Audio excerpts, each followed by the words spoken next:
नमस्कार विद्यार्थी मित्रांनो, माझं नाव सुहास बिसे. स्वागत आहे तुमचं सर्वांचं परत करंट अफेअर्स मराठी या आपल्या मायबोली भाषेतील एज्युकेशनल यूट्यूब चॅनलमध्ये. विद्यार्थी मित्रांनो, आज आहे 14 ऑक्टोबर 2025. आजच्या दिवसाचे जेवढेही चालू घडामोडीचे महत्त्वाचे टॉप प्रश्न बनत असतील ते सर्व प्रश्न आपण या व्हिडिओच्या माध्यमातून पाहणार आहोत. तरी सर्वप्रथम आपण जर नवीन असाल, पहिल्यांदा या चॅनलवरील व्हिडिओ पाहत असाल तर चॅनलला या ठिकाणी अवश्य सबस्क्राईब सुद्धा करून घेऊ शकता. ठीक आहे, चला तर मग आपण आजच्या व्हिडिओला सुरुवात करूया. त्या अगोदर कालच्या व्हिडिओमध्ये जो काही शेवटचा प्रश्न विचारला होता त्या प्रश्नाचं उत्तर जाणून घेऊया. काय होता प्रश्न? इंद्र हा जो काही युद्ध सराव आहे तो कोणत्या दोन देशादरम्यानचा आहे? तर बऱ्याच विद्यार्थी मित्रांनी अगदी योग्य उत्तर टाईप करून सांगितलं आहे. पर्याय क्रमांक बी, आपला प्यारा भारत देश आणि रशिया देश. बरोबर. तर भारत आणि रशिया या दोन देशाच्या अंतर्गत असलेला हा सराव आहे, ज्या सरावाचं नाव आहे इंद्र. बरोबर. बऱ्याच वेळेला रिपीट हा प्रश्न विचारण्यात आलेला आहे. क्लिअर? आता पाहूया विद्यार्थी मित्रांनो प्रश्न क्रमांक पहिला. टोटल संपूर्ण व्हिडिओमध्ये 12 प्रश्न असतील. सुरुवातीपासून शेवटपर्यंत व्हिडिओ प्रामाणिकपणे पाहण्याचा प्रयत्न करा. एक एक प्रश्न महत्त्वाचा आहे, तुम्ही कोणत्याही परीक्षेची तयारी करा. प्रश्न क्रमांक पहिला काय आहे? केरळच्या मुख्यमंत्र्यांनी स्थलांतरित मुलांना शिक्षण देण्यासाठी कोणती योजना सुरू केलेली आहे? प्रश्न क्रमांक पहिल्याचं योग्य उत्तर आहे पर्याय क्रमांक डी, ज्योती योजना. बरोबर.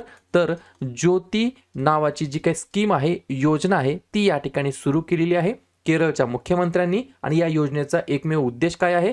तर जे काही या ठिकाणी मायग्रेशन झालेले जे काही स्टुडंट्स असतात, स्थलांतरित मुलं असतात, त्यांना शिक्षण देणे या उद्देशाने ज्योती योजना नावाची योजना सुरू केली आहे केरळच्या मुख्यमंत्र्यांनी. कोणत्या राज्याच्या? केरळच्या. तर केरळबद्दल सुरुवातीलाच आपण चर्चा करूया. केरळ ज्या राज्याची स्थापना 1 नोव्हेंबर 1956 ला झाली. मुख्यमंत्री आहेत पिनराई विजयन, राज्यपाल आहेत राजेंद्र आर्लेकर, राजधानी आहे तिरुवनंतपुरम. 6 महत्त्वाचे राष्ट्रीय उद्यान आहेत: इरविकुलम, मठिकेतन, अनमुडी, पामबदूम, पेरियार आणि सायलेंट व्हॅली. आणि 4 महत्त्वाचे धरण आहेत: इडुक्की, मालमपुजा, पेची आणि कुंडाळा. पुढचा प्रश्न, प्रश्न क्रमांक दुसरा. 17व्या क्रमांकाचं फिल्मफेअर पुरस्कार 2025 मध्ये सर्वोत्तम चित्रपटाचा जो काही पुरस्कार आहे तो कोणाला मिळालेला आहे? 2 नंबरच्या प्रश्नाचं योग्य उत्तर आहे पर्याय क्रमांक सी, लापता लेडीज असं या चित्रपटाचं नाव आहे. काय नाव आहे? लापता लेडीज असं या चित्रपटाचं नाव आहे. 17व्या क्रमांकाचे जे काही फिल्मफेअर अवॉर्ड या ठिकाणी सेरेमनी झाला, फिल्मफेअर पुरस्कार या ठिकाणी आयोजित करण्यात आला, त्याच्यामध्ये सर्वोत्तम चित्रपटाचा पुरस्कार या ठिकाणी देण्यात आलेला आहे लापता लेडीज या चित्रपटाला. ठीक आहे. हे जे काही 17वं जे काही मग फिल्मफेअर अवॉर्डचं फंक्शन झालं याच्याबद्दल बाकीचे जे काही पॉईंट्स आहेत ते लिहून घ्या. कितव्या क्रमांकाचं होतं? 17व्या क्रमांकाचं. केव्हा जाहीर करण्यात आलं? 11 ऑक्टोबरला. कोणत्या ठिकाणी आयोजित होतं? अहमदाबाद या ठिकाणी. हा पुरस्कार देण्यास सुरुवात कधी झाली? तर 1954 मध्ये. आता 2025 जो काही 17व्या क्रमांकाचा होता त्याच्यावरती काही 4 पॉईंट आहेत जे की एक्झाममध्ये विचारले जातात. सर्वोत्कृष्ट चित्रपट लापता लेडीज, सर्वोत्कृष्ट दिग्दर्शक किरण राव, सर्वोत्कृष्ट अभिनेता अभिषेक बच्चन आणि कार्तिक आर्यन, आणि सर्वोत्कृष्ट अभिनेत्री आलिया भट्टला या ठिकाणी मिळालेला आहे पुरस्कार. क्लिअर? पुढचा प्रश्न, प्रश्न क्रमांक तिसरा विचारला जाऊ शकतो, स्टार मार्कून ठेवा. फ्रान्सचे पंतप्रधान म्हणून परत एकदा कोणाची निवड करण्यात आलेली आहे? रिजॉईनिंग म्हणा, रिअपॉइंटमेंट म्हणा, इलेक्ट म्हणा. बरोबर. 3 नंबरच्या प्रश्नाचं योग्य उत्तर आहे पर्याय क्रमांक बी, सेबॅस्टिन लेकोर्नू असं त्यांचं नाव आहे. मागच्याच आठवड्यामध्ये यांनी या ठिकाणी रेझिग्नेशन दिलं होतं, परंतु त्यांना परत एकदा सेबॅस्टिन लेकोर्नू यांना परत एकदा फ्रान्सचे पंतप्रधान म्हणून त्यांना या ठिकाणी नियुक्त करण्यात आलं आहे, निवड करण्यात आला. ही गोष्ट तुम्हाला लक्षात ठेवायची आहे. त्याच्यामुळे फ्रान्सचे परत एकदा पंतप्रधान कोण बनलेले आहेत? सेबॅस्टिन लेकोर्नू असं त्यांचं नाव आहे. ठीक आहे. प्रश्न आहे देश आणि त्या देशाच्या पंतप्रधानाबद्दल. तर 2025 मध्ये वेगवेगळ्या देशांचे जे काही नवनवीन पंतप्रधान झालेले आहेत त्याच्यावरती एकदा आपण रिव्हिजन टाकूया. ऑस्ट्रेलियाचे नवीन पंतप्रधान बनलेत अँथनी अल्बानीज, सिंगापूरचे बनलेत लॉरेन्स वोंग, येमनचे बनलेत सालेम बिन ब्रेक, सुदानचे बनलेत कामिल अल तय्यब इद्रिस, पोर्तुगालचे बनलेत लुईस मॉन्टेनेग्रो, युक्रेनचे बनलेत युलिया स्वेरेडेन्को, रवांडाचे बनलेत जस्टिन सेनगिए युम्बा, म्यानमारचे बनलेत युनो सॉ, जमैकाचे बनलेत अँड्रू हॉलनेस, थायलंडचे बनलेत अनुतिन चार्नविराकुल, आणि फ्रान्सचे बनलेत या ठिकाणी परत एकदा सेबॅस्टिन लेकोर्नू असं त्यांचं नाव आहे. पुढचा प्रश्न, प्रश्न क्रमांक 4. भारतातील पहिले electric truck battery swapping station खालीलपैकी कोणत्या शहरामध्ये सुरू झालेलं आहे? चौथ्या नंबरच्या प्रश्नाचं योग्य उत्तर आहे पर्याय क्रमांक ए, सोनीपत हे या प्रश्नाचं योग्य उत्तर असणार आहे. तर सोनीपत हे या प्रश्नाचं योग्य उत्तर असणार आहे, ज्या ठिकाणी भारतातील पहिलं electric truck battery swapping station या ठिकाणी सुरू झालेलं आहे. प्रश्न आहे प्रथम घटनेबद्दल. तर लेटेस्ट बाकीचे जे काही प्रथम घटना झालेल्या आहेत त्याच्यावरती एकदा रिव्हिजन करूया. तुम्ही अभ्यास किती करता हे बिलकुल महत्त्वाचं नाहीये. केलेल्या अभ्यासावरती तुम्ही परत किती वेळा रिव्हिजन करता हे महत्त्वाचं ठरणार आहे. लिहून घ्या. संपूर्ण डिजिटल साक्षरता प्राप्त करणारे पहिलं राज्य केरळ. पहिल्या ऊर्जा पारेषण पार्कचे उद्घाटन तेलंगणामध्ये. पहिल्या परदेशातील अटल इनोव्हेशन सेंटरचे उद्घाटन UAE मध्ये. पहिले सिरेमिक कचरा पार्क उत्तर प्रदेशमध्ये. पहिलं महिला टुरिस्ट फ्रेंडली राज्य केरळ. बाळंतपणादरम्यान माता मृत्यू शून्य करणारा पहिला केंद्रशासित प्रदेश पुदुचेरी. भारताबाहेर आत्मनिर्भर भारत अंतर्गत पहिला भारतीय संरक्षण उत्पादन प्रकल्प सुरू करण्यात आला ब्राझीलमध्ये. हिमबिबट्यांच्या लोकसंख्येचा संपूर्ण अंदाज घेणारं पहिलं राज्य हिमाचल प्रदेश. पहिली चित्ता सफारी कोणत्या राष्ट्रीय उद्यानामध्ये? तर कुनो राष्ट्रीय उद्यानामध्ये.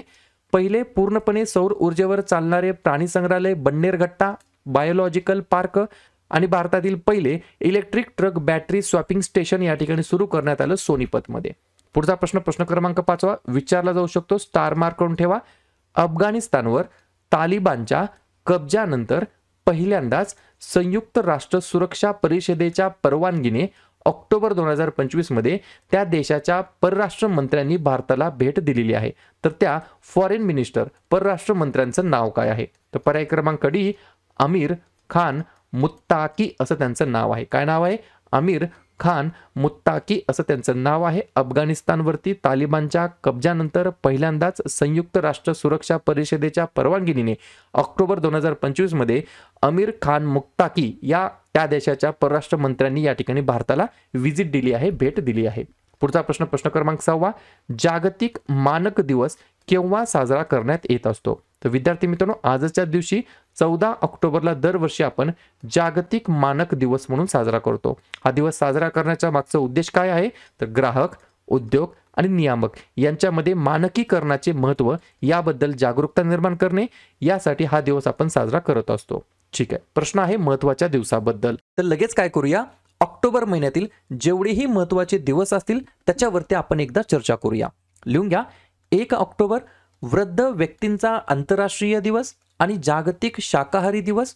2 ऑक्टोबर गांधी जयंती, आंतरराष्ट्रीय अहिंसा दिवस आणि लाल बहादूर शास्त्री जयंती. 5 ऑक्टोबर जागतिक शिक्षक दिवस. त्यानंतर जागतिक अधिवास दिवस ऑक्टोबर महिन्याच्या पहिल्या सोमवारी म्हणजेच यावर्षी 6 ऑक्टोबरला आहे. 7 ऑक्टोबरला जागतिक कापूस दिवस. 8 ऑक्टोबर भारतीय वायुसेना दिवस. 9 ऑक्टोबर जागतिक पोस्टल दिवस. 10 ऑक्टोबर राष्ट्रीय डाक दिवस आणि जागतिक मानसिक आरोग्य दिवस. 11 ऑक्टोबर आंतरराष्ट्रीय बालिका दिवस. 13 ऑक्टोबर आपत्ती जोखीम कमी करण्यासाठी आंतरराष्ट्रीय दिवस. 14 ऑक्टोबर जागतिक मानक दिवस. 15 ऑक्टोबर जागतिक विद्यार्थी दिवस. 16 ऑक्टोबर जागतिक अन्न दिवस, जागतिक भूल दिवस आणि जागतिक मणक्यांचे दिवस. 17 ऑक्टोबर गरिबी निर्मूलनासाठी आंतरराष्ट्रीय दिवस. 20 ऑक्टोबर जागतिक सांख्यिकी दिवस. 21 ऑक्टोबर पोलीस स्मृती दिवस. 24 ऑक्टोबर जागतिक पोलिओ दिवस, संयुक्त राष्ट्र दिवस आणि 31 ऑक्टोबर या ठिकाणी राष्ट्रीय एकता दिवस म्हणून आपण साजरा करतो. ठीक आहे. होय. पुढचा प्रश्न प्रश्न क्रमांक 7 खालीलपैकी कोणत्या देशाने जगातील पहिली थेट पाण्याखालील मुलाखत यशस्वीरित्या घेतलेली आहे? म्हणजेच live interview in under water. बरोबर का नाही? पाण्याखाली लाईव्ह इंटरव्ह्यू या ठिकाणी केलेला आहे लॉन्च. ठीक आहे. पर्याय क्रमांक बी पलाऊ नावाचा एक देश आहे, ओशिनियामधील देश आहे, ज्या देशाची राजधानी आहे गेरुलमूड. तर या देशाने जगातील पहिली लाईव्ह पाण्याखालील मुलाखत यशस्वीरित्या घेतलेली आहे. पुढचा प्रश्न प्रश्न क्रमांक 8 अलीकडेच प्रसिद्ध झालेल्या हुरून रिच लिस्ट 2025 मध्ये भारतातील कोण या ठिकाणी अव्वल स्थानावरती आहे? कोणती व्यक्ती? तर पर्याय क्रमांक ए मुकेश अंबानी आणि कुटुंब हे या ठिकाणी भारतातील सर्वात श्रीमंत माणसाच्या यादीमध्ये अव्वल स्थानी आहे. 1 नंबरला आहे अंबानी फॅमिली. या ठिकाणी ते रिलायन्स इंडस्ट्रीज या कंपनीशी संबंधित आहेत. 2 नंबरला आहेत गौतम अदानी, अदानी ग्रुपशी संबंधित आहेत. 3 नंबरला आहेत रोशनी नादर आणि मल्होत्रा फॅमिली, HCL या कंपनीशी संबंधित आहेत. 4 नंबरला आहेत सायरस पुनावाला, ते आहेत सिरम इन्स्टिट्यूट ऑफ इंडियाशी संबंधित आहेत. 5 नंबरला आहेत कुमार मंगलम बिर्ला, हे आहेत आदित्य बिर्ला ग्रुपशी संबंधित. आणि 6 नंबरला आहेत नीरज बजाज, ते आहेत बजाज ग्रुपशी संबंधित. या गोष्टी तुम्हाला लक्षात ठेवायच्या आहेत. पुढचा प्रश्न क्रमांक 9. एक पुस्तक आहे, पुस्तकाचं नाव लिहून घ्या. Wings of valour. काय? विंग्ज ऑफ व्हेलर नावाचं पुस्तक आहे. पुस्तक कोणी लिहिलेलं आहे? तर पर्याय क्रमांक डी स्वप्नील पांडे हे या प्रश्नाचं योग्य उत्तर असणार आहे.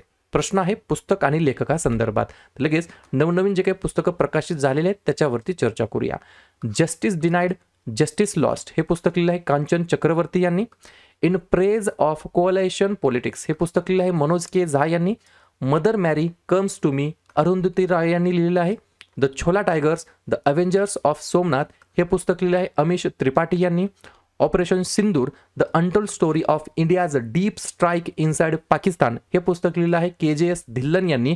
डिफरंट बट नो लेस हे पुस्तक लिहिलं आहे अनुपम खेर यांनी. Demography, representation, delimitation, the north south divide in India हे पुस्तक लिहिलं आहे रवि के मिश्रा यांनी. दपन, स्टोरीज ऑफ काश्मीर स्ट्रगल हे पुस्तक लिहिलं आहे इस्पिता चक्रवर्ती यांनी. भारतरत्न भूपेन हजारिका हे पुस्तक लिहिलं आहे अनुराधा शर्मा यांनी. Democracy's heartland inside the battle for power in South Asia हे पुस्तक लिहिलं आहे SY कुरेशी यांनी. आणि विंग्ज ऑफ व्हेलर हे पुस्तक लिहिलं आहे स्वप्नील पांडे यांनी. पुढचा प्रश्न क्रमांक 10. खालीलपैकी कोणत्या राज्यामध्ये नेसोलिंग्स बनाबिटन नावाची एक नवीन वॅस्प प्रजाती सापडलेली आहे?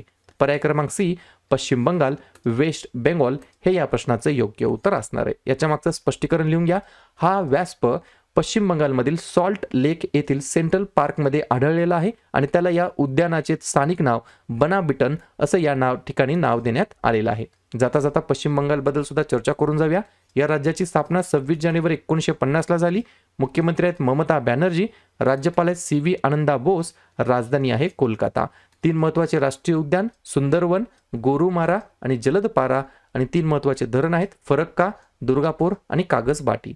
पुढचा प्रश्न, अलीकडेच न्यायमूर्ती सौमेन सेन यांची कोणत्या उच्च न्यायालयाचे 14वे मुख्य न्यायाधीश म्हणून नियुक्ती करण्यात आलेली आहे? तर पर्याय क्रमांक B मेघालय उच्च न्यायालय हे या प्रश्नाचं योग्य उत्तर असणार आहे. तर मेघालय हायकोर्टचे या ठिकाणी 14व्या क्रमांकाचे चीफ जस्टिस मुख्य न्यायाधीश म्हणून न्यायमूर्ती सौमेन सेन यांची नियुक्ती करण्यात आली आहे. शेवटचा प्रश्न, खालीलपैकी कोणत्या देशातील कराहंटेपे पुरातत्वीय स्थळावरती 12,000 वर्ष जुना T आकाराचा दगडी स्तंभ सापडलेला आहे?